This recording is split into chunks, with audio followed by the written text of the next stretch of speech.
Hi everyone, it's Sandra again, and I'm being a little quiet because the rest of my house is still asleep. I'm getting ready to go to work, but every morning before I go to work, I am feeding what is a ginger bug. This is ginger.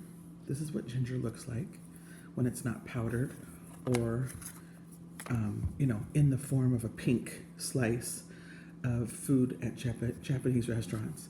And this is what you call a ginger bug. This is what I'm starting to make for ginger ale and for Moscow Mules, which I don't know about, but I know I'm going to make ginger ale with this.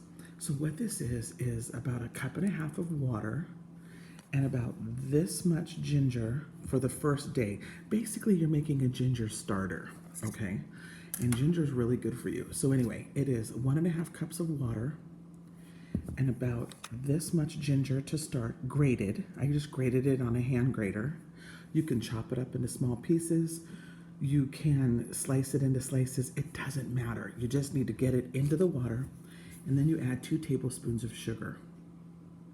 The first day is the only day you add the water. Every single day for a week, you keep adding a little bit more ginger, like another 2 tablespoons of ginger and 2 tablespoons of sugar, and you just keep adding that to this. So at first I started with about this much on Monday, and it's increased to this much. Sugar and salt are natural preservatives. Salt draws liquids out better than sugar, but sugar tastes better.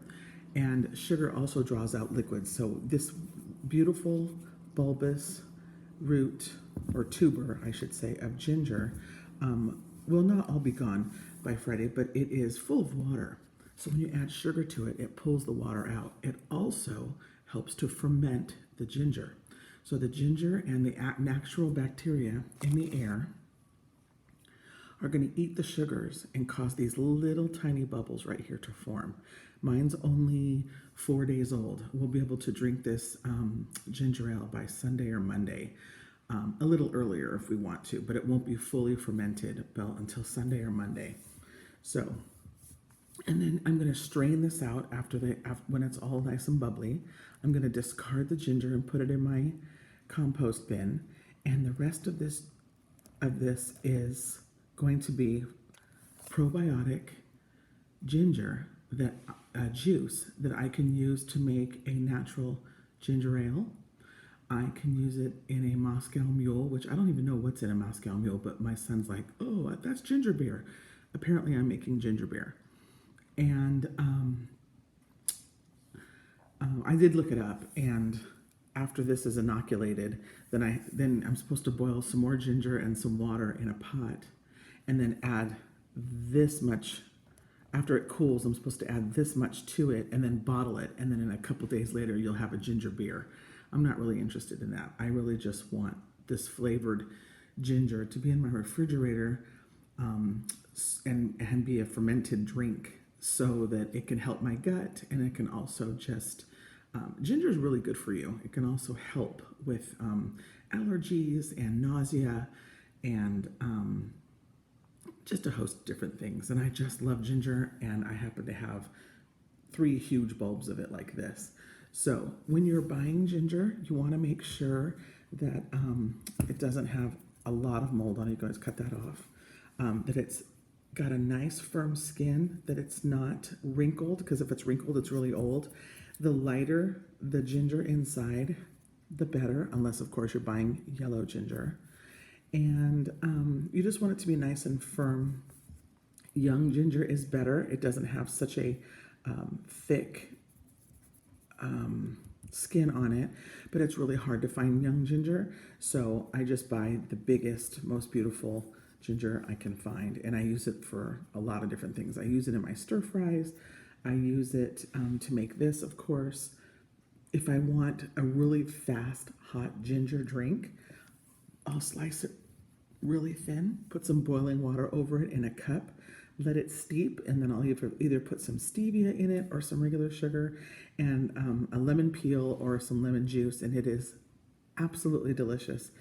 It calms the stomach, it calms the nerves, it helps you digest your food a little bit better. It's just a really beautiful tuber, and I really always have copious amounts of ginger in my refrigerator at all times.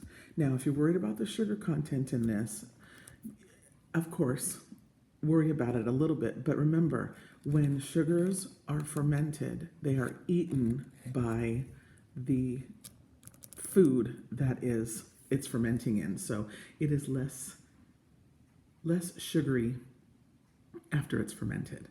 So, and I will be diluting this with, club soda or my own SodaStream bubbly water. So that is what a ginger bug is. Let's do this again. 1.5 cups or 2 cups of water, whatever you desire. A good amount of ginger to start. I like it grated because it has more surface area to get permeated by the water. And 2 tablespoons of sugar. Every single day after that, for 7 to 10 days, you're just going to add another 2 tablespoons of ginger and 2 tablespoons of sugar, stir it around, cover it, and let it sit. And you're going to do that every day until you really start to see this bubble. Just like a sourdough starter, it's going to start having a lot of activity. This is just 4 days in.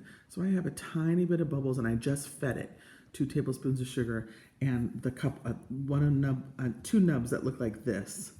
And I just sliced it up this time because I didn't want to get my grater dirty. And I just sliced it and put it in there and stirred it. And I should have done that on camera, but I didn't think about making the video until afterwards. So if you have any questions or comments, leave them down below. Have a great day. Be safe. Be kind to one another. And I will see you later. Ciao.